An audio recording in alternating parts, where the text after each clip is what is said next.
Back, guys. Welcome to Tennis in a Minute. I'm your host, Good Energy. I give you the rundown on tennis coverage every single day. What do you guys think about Novak being upset by Janik? Listen, I had Sinner winning that match as a 2-1 underdog. That one came in. But what about the ladies? We have a championship match. Medvedev and Janik. Who you guys think is going to win that? I might do a post in the community.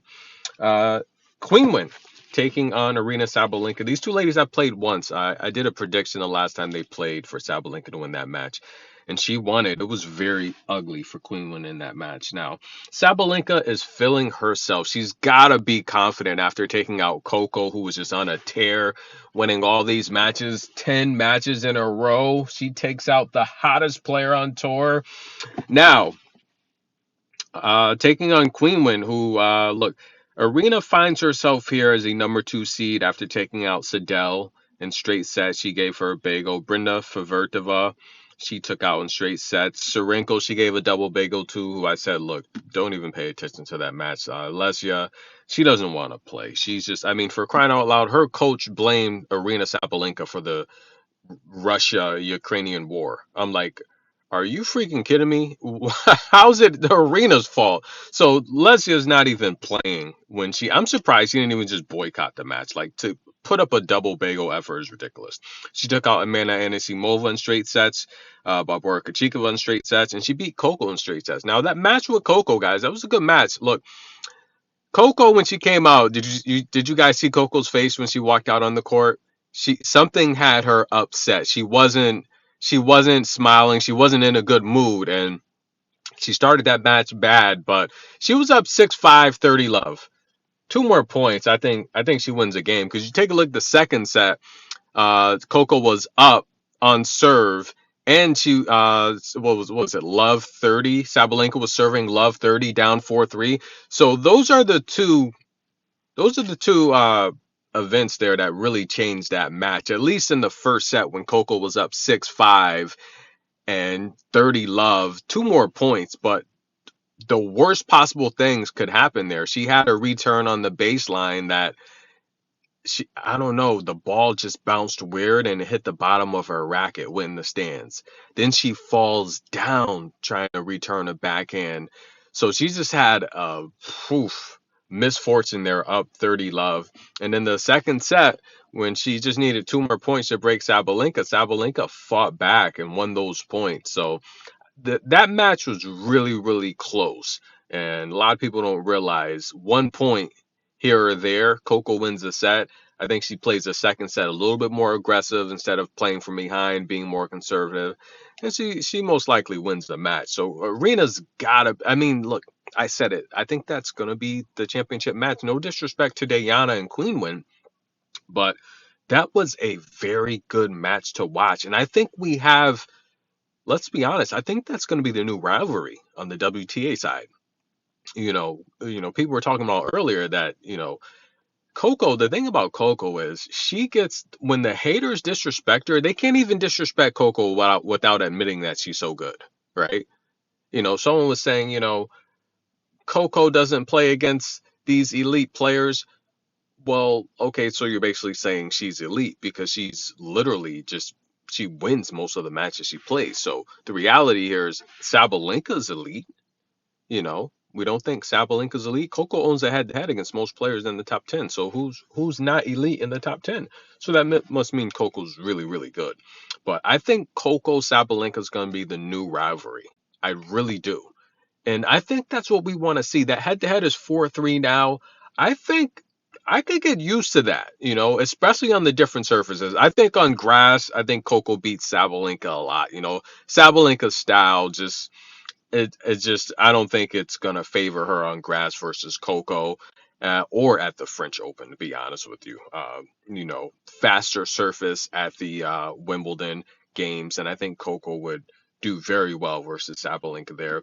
And in terms on clay, at the French Open, remember Coco's a junior French Open champion, junior Slam champion there, and she already made a final there, so I think Coco would do well against Sabalenka on clay as well. But I think that's a new rivalry. What do you guys think? All right, no disrespect to Qinwen. She finds herself here after going 3 sets with Kruger. She beat Bolter in straight sets. Wong, she went 3 sets. With Dodden, she went a straight set victory. Anna Kylanskaya, she dropped the first set, had to beat her in three. And last time out, Diana in straight sets. Now, Qinwen's dropped 51 service games. Uh, that's a lot en route to this championship. I mean, she's literally. I mean, if you think about it, she's losing about at least nearly. Let's just round off. She's losing what? Okay, she's losing 9 service games a match. So Sabalenka walks in here first set, automatically winning. Let's just say 4 service games in each set. All she's got to do is hold on a couple service games to win the match. And the reality here, Sabalenka is serving very well. She's averaging 7 aces per match. She's winning 83% of her service games. She's getting 74% of her first serves in play. And she's having one of the best return seasons she's ever had. She's winning 48% of her return games. Sabalenka's playing lights out, guys. She's 10-1 on the year. And she's only lost 26 service games en route to the championship here.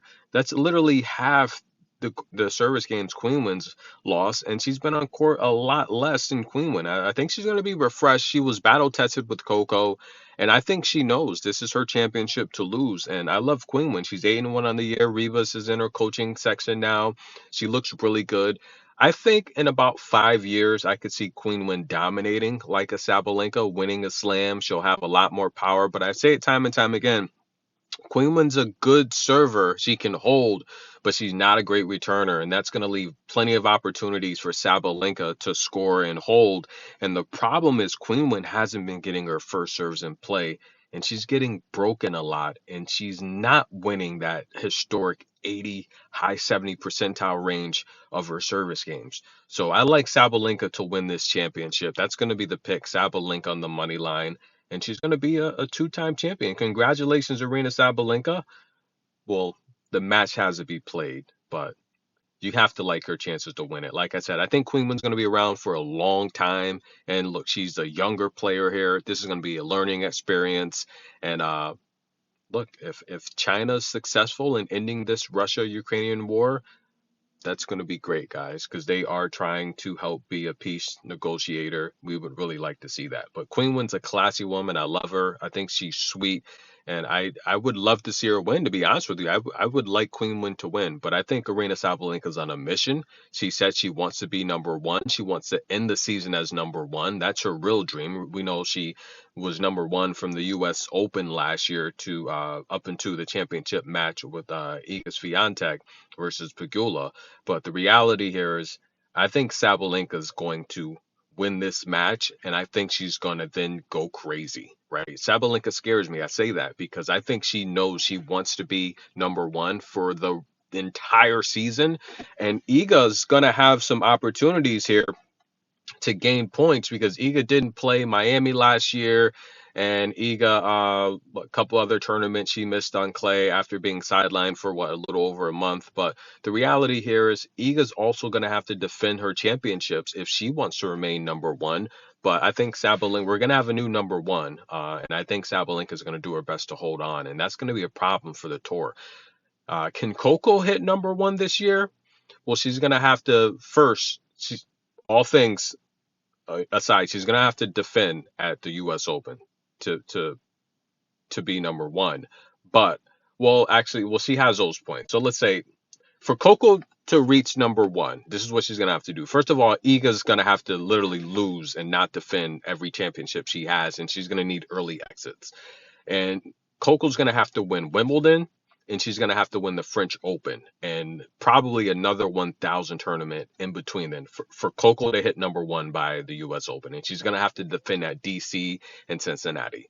That's a lot to do. It's possible, but it's a lot. It's going to be probably more realistic that Sabalenka can keep number one and maintain it throughout the year for Coco to hit number one. She would have needed to win this Australian Open and have a much better chance to reach number one this season, although it's not impossible, but she's going to have to win the French Open and Wimbledon.